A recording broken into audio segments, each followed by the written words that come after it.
Reading of the day. From the book of the prophet Isaiah. Listen to me, O coastlands. Listen attentively, you distant nations. The Lord called me from the womb. From my mother's womb, He named my name. He made my mouth like a sharp sword. He hid me in the shadow of His hand. He made me a polished arrow. In His quiver He hid me. He said to me, "You are my servant Israel, through whom I will be glorified." I answered, "I have labored in vain, for nothing, and in vain I have spent my strength. Surely my right is with the Lord, my recompense with my God. Now the Lord has spoken, who formed me from the womb to be His servant, to bring Jacob back to Himself, and to gather Israel to Him. For I was honored by the Lord, and God was my strength.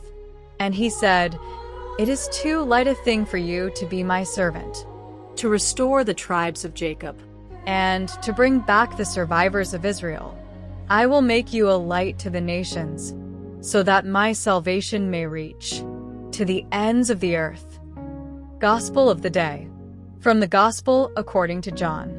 At that time, while He was at table with His disciples, Jesus was troubled in spirit and testified, "Truly, truly, I say to you, one of you will betray me."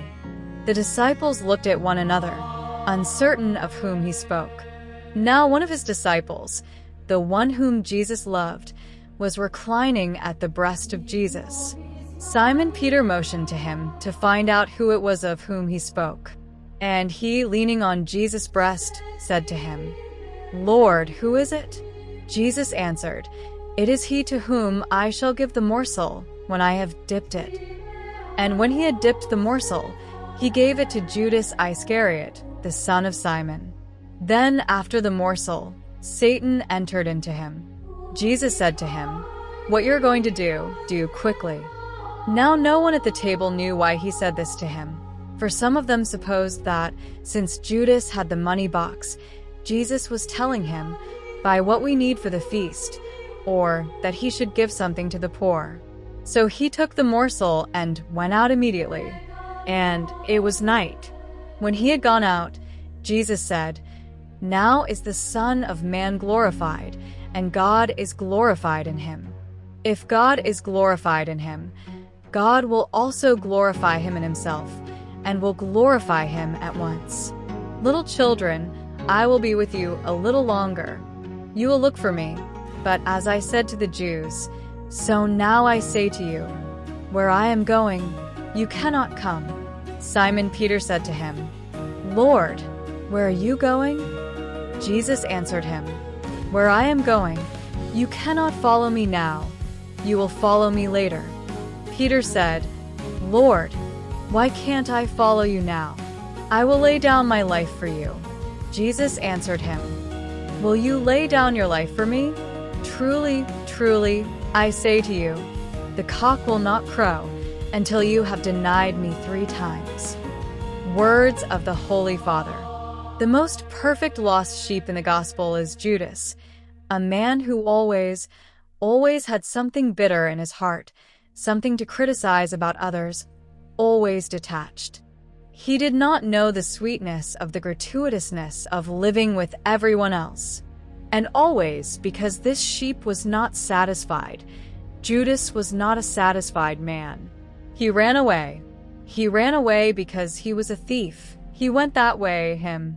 Others are lustful, but they always run away because there is that darkness in their hearts that separates them from the flock. It is that double life of so many Christians, even with pain, we can say priests, bishops. And Judas was a bishop. He was one of the first bishops, The lost sheep. Poor thing. We must understand the lost sheep. We too always have something, small or not so small, of the lost sheep. Today, Saint Damien de Veuster is celebrated, a Belgian missionary known as the Apostle of the Lepers.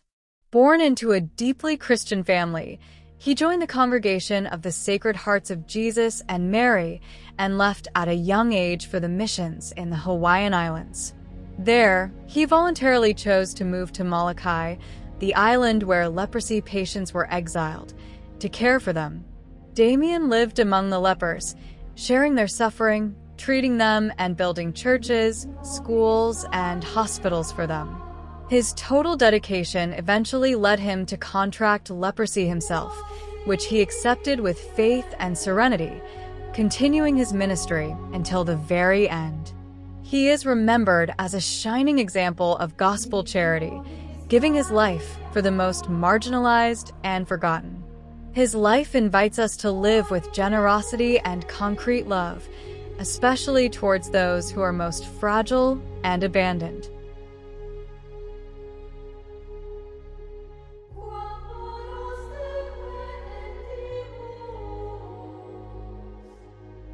The Gospel and the Saint of the Day.